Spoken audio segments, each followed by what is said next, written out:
If you want to understand this general election, you need to ignore the battle buses and rallies and look at the digital picture.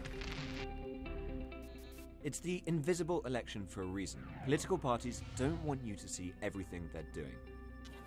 Facebook is the front line of this general election. More than 35 million of us use it in the UK.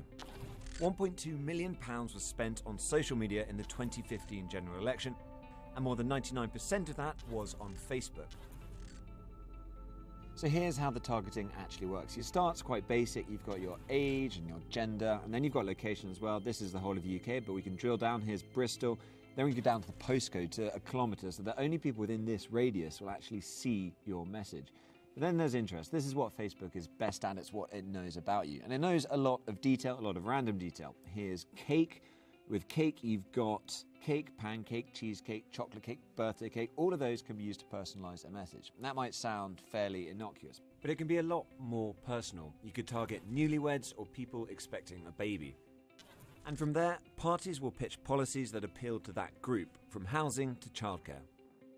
So we've come up with 4 very different campaigns for 4 very different groups of people with 4 very different non-political messages.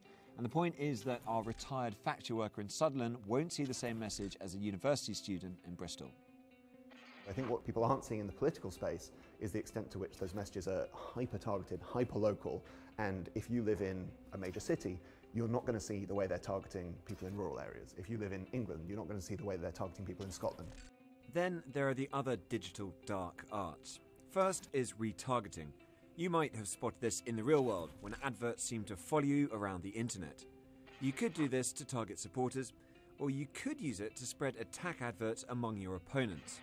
Then there's rank slurs, creating damaging websites designed to appear in Google search rankings for your opponents. And finally, impersonation. Pretending to be a candidate's staffer or aide on Twitter, then expressing plausible but damaging opinions.